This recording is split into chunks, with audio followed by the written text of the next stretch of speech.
Greetings, I'm Dak Rulo, journalist with Overwritten.org. I am joined today with Tulsi Gabbard, United States Congresswoman from the state of Hawaii and a candidate for the Democratic Party's presidential nomination. Congresswoman Gabbard is a major in the Hawaii Army National Guard and a veteran of 2 overseas deployments, one to Iraq and one to Kuwait. A prominent critic of American foreign and monetary policy, Major Gabbard pledges to bring, quote, a soldier's heart to the White House. I have covered her 4-day campaign tour in New Hampshire, and she joins me now in the town of Milford. Major Gabbard, thank you for being here. Thank you. Good to see you. Good to see you. Your coverage in the mainstream media has been limited, to put it politely. The mainstream media prides itself on being ultra-progressive, with a special emphasis on diversity.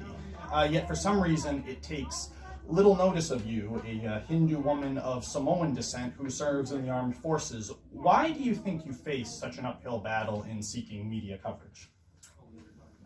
We have seen for a long time how the mainstream media has been complicit in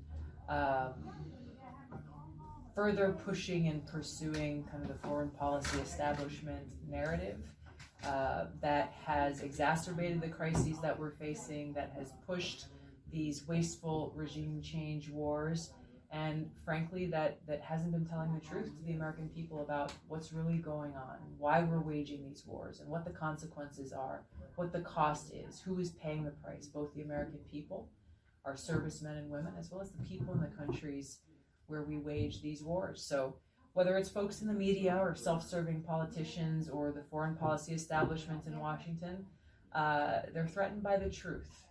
And this is where we see a bias and an attempt to undermine my candidacy, but we also see people across the country who are smarter than they're given credit for by a lot of people in Washington, and are looking for that truth or know the truth, and are taking a stand to do what's right, to end these wasteful regime change wars.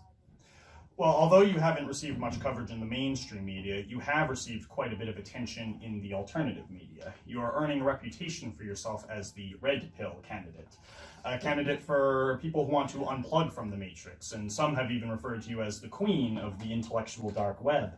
I haven't heard these before. That's interesting. Look, gotta know where to look in the right places. Okay. Part of this is because you're the only major candidate to speak out in defense of Julian Assange, who is facing the threat of life in prison in solitary confinement if he's convicted in American court. Why do you think it's important to defend Mr. Assange? What we're really defending is freedom of speech and freedom of the press. You know, you've been with us at many different stops this weekend across New Hampshire, as we observe Independence Day and Independence Day weekend, where every single one of us as Americans have the opportunity to be reminded of these freedoms that we hold dear, these freedoms that are bestowed upon us by the Constitution and the Bill of Rights.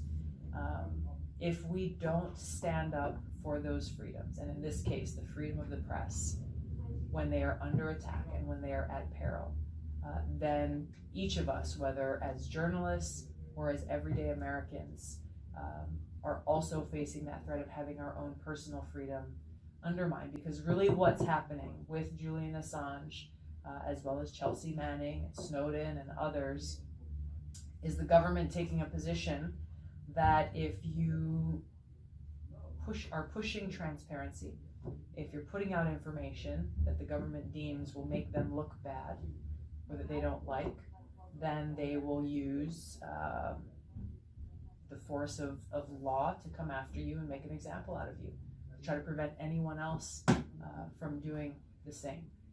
And whether you agree or disagree with what Julian Assange has done, or whether you think he's a good guy or a bad guy or whatever, these are all irrelevant points, because really what we're talking about is freedom of the press. And what's happening to Julian Assange could very well happen to any other journalist, whether with new media or mainstream media, or any American for that matter, who speaks up and speaks out on the truth.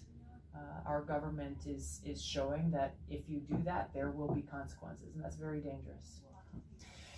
And President Trump, he presents himself as a strong man who refuses to yield to anybody's pressure. Yet in January, after announcing that America would withdraw its military forces from Afghanistan and Syria, President Trump stood silently as Secretary of State Mike Pompeo hurried to the Middle East to reassure our allies that the president's orders would be disregarded. As president, how would you differ from Mr. Trump in resisting a hawk like Pompeo, who seems to advocate for perpetual war? I would differ from Trump in every single way. You know, Trump made a lot of promises on his campaign trail in 2016 to the American people and to his supporters that he would end these stupid wars and that he would bring our troops home. Instead, what we have seen in his actions and his policies as president is the exact opposite. He has not brought our troops home. In fact, he has sent more of our troops to the Middle East. He has not ended these stupid wars. He has continued them and is threatening to wage more of them in places like Venezuela and Iran.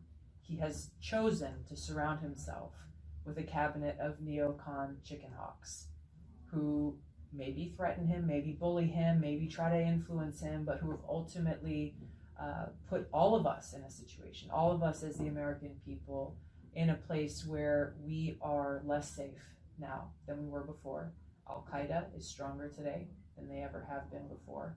And now we're on the brink of a war with Iran that would prove far more costly to the American taxpayer, far more costly to our troops who would be forced to go and fight in this war, what to speak of the impact on the people, both in Iran and across the region, because this isn't a war that would be confined within the borders of Iran. This would be a regional war that would worsen and exacerbate the refugee crisis.